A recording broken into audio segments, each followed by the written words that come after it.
Renault наладит выпуск машин под маркой «Москвич», переговоры идут. Но перед тем, как рассказать все подробности, прошу вас подписаться на канал и поставить ваш царский лайк. За это в конце с меня не смешной анекдот. Также переходите в наш телеграм-канал. Французская марка решила вновь закрепиться в России. Обратный выкуп активов может оказаться куда более затратным, чем изначально предполагалось. Более того, условия сделки могут кардинально измениться. Вероятность того, что Renault вернется, стопроцентная. Этот бренд был прочно закреплен в России и имел свою лояльную аудиторию. Один из самых вероятных сценариев – сотрудничество с Москвичом в роли технологического партнера.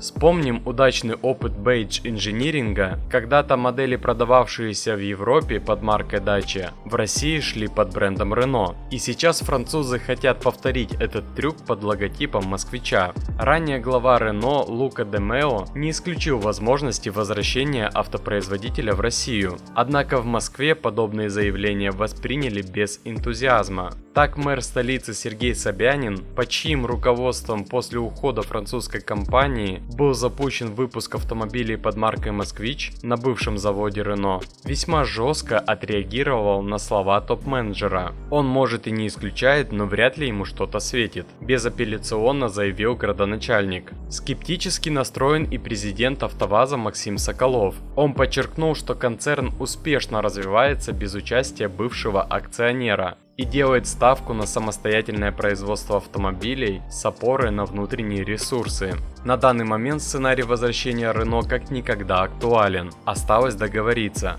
Французам придется столкнуться с рядом серьезных препятствий, от финансовых рисков до политических нюансов. Кроме того, российские автопроизводители делают вид, что вовсе не горят желанием возвращать иностранных партнеров, но это скорее всего игра на публику. У Renault на заводе «Москвич» и на АвтоВАЗе есть опцион, но безусловно в рамках данной ситуации на заводе «Москвич» и на АвтоВАЗе были произведены колоссальные инвестиции. И соответственно в стране уже много что сделано. На данный момент обратный выкуп будет намного дороже, чем предполагалось ранее и возможно совершенно по другим условиям. Renault обязательно вернется, осталось довести переговоры до логического конца. В России бренд хорошо был представлен, имеет свою лояльную аудиторию. Китайский «Москвич» не очень хорошо пошел, и логично, что Renault будет более подходящим технологическим партнером. Напишите в комментариях, как вам такое развитие событий. Ну и обещанная мною шутка.